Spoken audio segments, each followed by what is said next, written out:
किसी मुल्क में एक रहम दिल बादशाह हुकूमत करता था। इसकी एक बेटी थी शहजादी मेमूना। एक बार वो बीमार हो गई, कोई इलाज कारगर ना हुआ। बादशाह ने सारे मुल्क में ऐलान करा दिया कि जो मेरी बेटी का इलाज करेगा, बादशाह उसके साथ अपनी बेटी की शादी करेगा और जायदाद में से आधा हिस्सा भी देगा।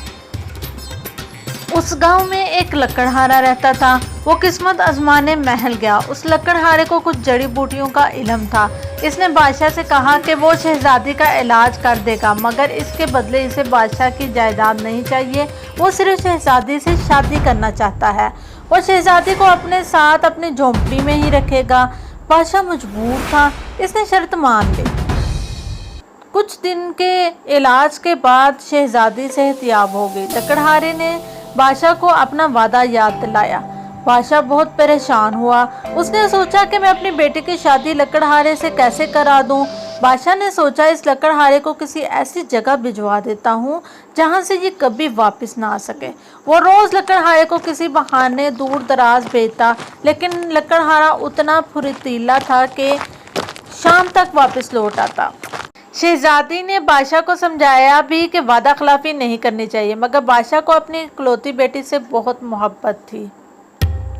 वो नहीं चाहता था कि इसकी बेटी तकलीफ बर्दाश्त करे। बादशाह बहुत परेशान था। फिर उसे एक तरकीब सूझी। उसने लकड़हारे से कहा, जाओ और समंदर की तह में जो हीरे होते हैं वो लेकर आओ। लकड़हारा गया तो बादशाह ने शहजादी का फर्जी जनाजा तैयार करवाया ताकि लकड़हारे को ये कहकर टाल दिया जाए कि शहजादी मर चुकी है और लकड़हारा मायूस होकर ये मुल्क ही छोड़ दे। लकड़हारा पानी में तैरना भी जानता था। इसने चंद ही दिनों में समंदर की तह से हीरे निकाल लिए और महल की तरफ चल पड़ा। रास्ते में शहजादी का झूठ मूठ का जनाजा ले जाया जा रहा था। लकड़हारे ने लोगों से पूछा कि कौन फोत हुआ है, तो उसे बताया गया कि शहजादी मेमूना का जनाजा है।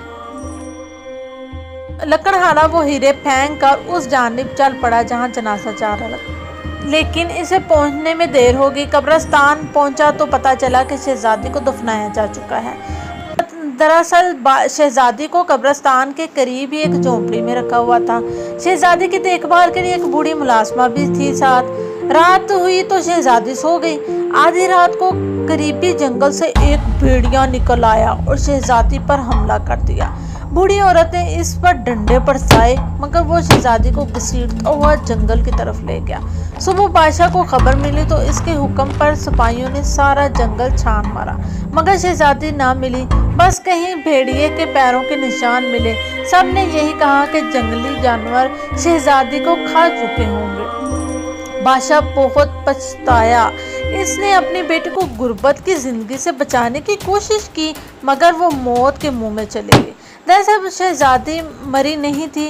जब भेड़िया इसे खींचता हुआ ले जा रहा था तो रास्ते में लकड़हारे ने इसे देख लिया था। इसने शहजादी को भेड़िया से बचाया। पहले तो लकड़हारा समझा कि शहजादी की लाश हो गई, लेकिन जब उसने देखा कि इसको महसूस हुआ कि शहजादी तो जिंदा है, वो शहजादी को अपनी झोंपड़ी में ले आया।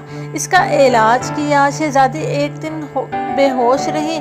जैसे ही इसे होश आया, लकड़हारा इसे महल लेकर पहुंचा।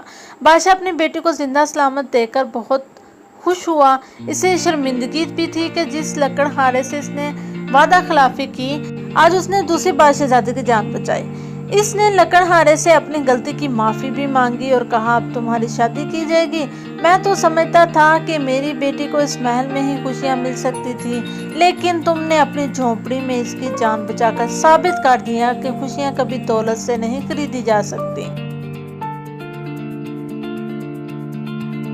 बादशाह ने शहजादी की शादी लकड़हारे से करते हुए शहजादी की ख्वाहिश पर अपनी जायदाद का आधा हिस्सा गरीबों में बांट दिया।